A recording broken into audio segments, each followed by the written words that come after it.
Hi, welcome to the podcast by Dr. Sushma Singh. Let us start conversation on Unit 3, Thinkers on Education. And thinker is Sri Aurobindo, 1872 to 1950. Sri Aurobindo was born in Calcutta. His father, Dr. K.D. Ghosh, acquired a medical degree from the West and had developed deep appreciation of its lifestyle. In fact, his values of life and lifestyle were largely westernized. Sri Aurobindo's mother was Swarnalata Devi, the daughter of Rajnarayan Bose, who was often referred to as Rishi, which means ascetic, and as the grandfather of Indian nationalism. Rajnarayan Bose could not exercise much influence on Sri Aurobindo because he was sent to Darjeeling for schooling at the age of 5. The school was known for imparting Western style education. It was meant for European children.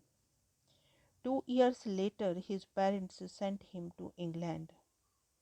He, along with his brother, stayed in Manchester in the care of a Latin scholar. In 1890, he was admitted to the Indian Civil Service as a probationer, but was later disqualified due to certain reasons. Anyway, he came back to India and joined as professor of English and French in Maharaja College, Vadodara. This marked the beginning of his deep insight into the ancient lore, mastering Sanskrit and Bengali languages. In 1910, he went to Pondicherry for the objective of devoting his entire time to the practice of yoga and spirituality. In the course of 40 years there, he evolved a method of spiritual practice that came to be known as integral yoga. In 1926, he founded the Sri Aurobindo Ashram in collaboration with his wife, who is better known as the mother.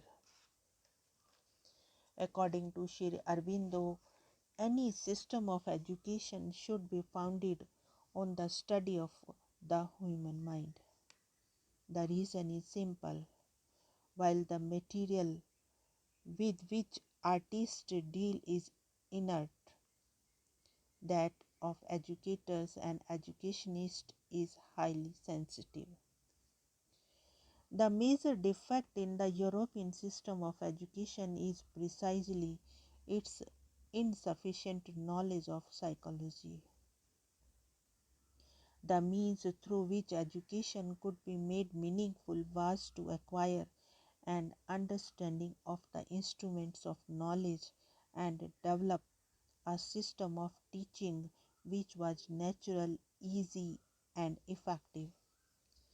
The teachers need to accept their role as that of a helper and guide, not as an instructor who imparts knowledge, trains the minds of the children, and makes impositions on them. At best, the teacher can make suggestions and encourage the children to acquire knowledge for themselves. Admittedly, children of younger age need greater help and guidance than older children. The children should be given the freedom to choose their own qualities, virtues, capacities, capabilities, and career. It is improper to impose one's ideas on them. Education needs to be geared to drawing out the innate abilities in children and perfecting them for noble use. Furthermore, the children should be made familiar and aware of all that surrounds them and which meets them on a day to day basis. For example, natural physical environment, sounds, habits, and customs, nationality. The purpose here is to foster free and natural growth of these are the prerequisites of genuine development. Sri Aurobindo proposed complete education of a subject encompassing teaching learning about its or their different aspects and dimensions. This stood out in contrast to the modern teaching system wherein children are taught portions of several subjects. Consequently, they are not able to master any subject. The older system was to teach fewer subjects but delve deep into each one. Sri Aurobindo felt that the practice of teaching lesser number of subjects with great thoughtness was more appropriate in so far as it built real culture. He believed that the mother tongue served as the appropriate medium of instruction. Children should acquire competence in the medium first, not by making them spell words, read books, but by familiarizing them with interesting parts of literature.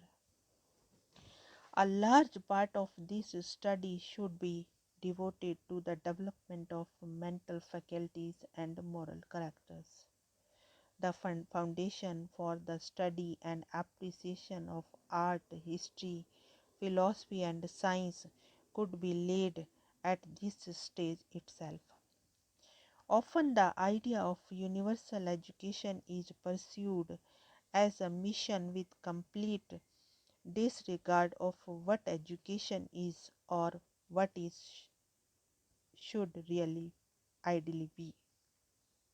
The problem gets confounded when there is demand for enforcing a national type of education in Indian subcontinent which has witnessed clash of the Asiatic and European consciousness, political subjugation that placed the control of education in the hands of the foreigners.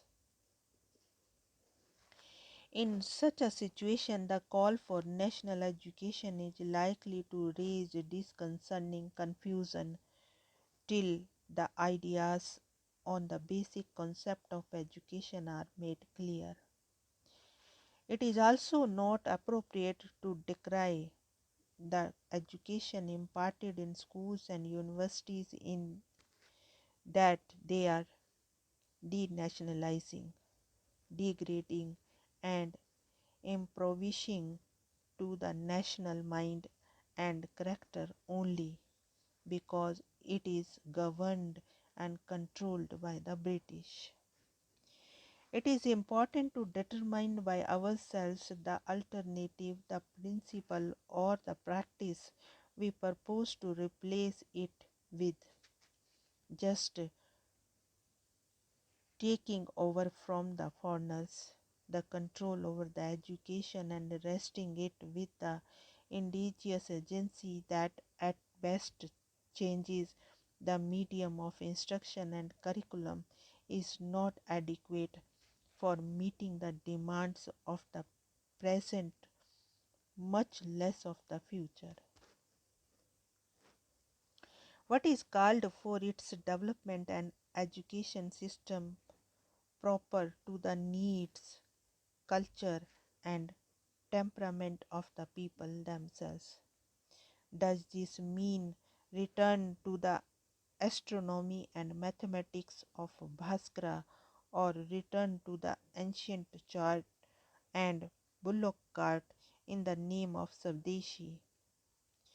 Sri Aurobindo cited here from stated, "It is the spirit, the living and vital issue that we have to do with, and there the question is not between modernism and antiquity, but between an important civilization and the greater possibility of Indian mind and nature, not between the present and the past, but between the present and the future." It is not a return to the 5th century, but an initiation of the centuries to come, not reversion, but a break forward away from a present artificially, falsely, to her own greater innate potentialities that is demanded by the soul, by the Shakti of India. The central aim of national education is to strengthen the powers of the human mind and evoke the will and the ability to use knowledge, character, and culture. Sri Aurobindo explains this through the simple example of learning science. It is not enough to acquire competence in the discipline and to have the entire knowledge at one's fingertips. The major issue is not what is learned, but what one does with that learning, the use that the knowledge is put to, and the way in which it is put to use. Sri Aurobindo upheld that one way to get to the very core to the culture in India is by acquiring knowledge of Sanskrit or any other indigenous language by whatever means or natural or stimulating to the mind. When this happens, it would be possible to establish continuity between the still living power of our past and the yet uncreated power of our future. And how we are to learn and use English or any other foreign language so as to know helpfully the life, ideas, and culture of other countries and establish on right relations with the worlds around us. This is the aim of national education. Here we wind up this conversation and thank you so much for choosing this podcast.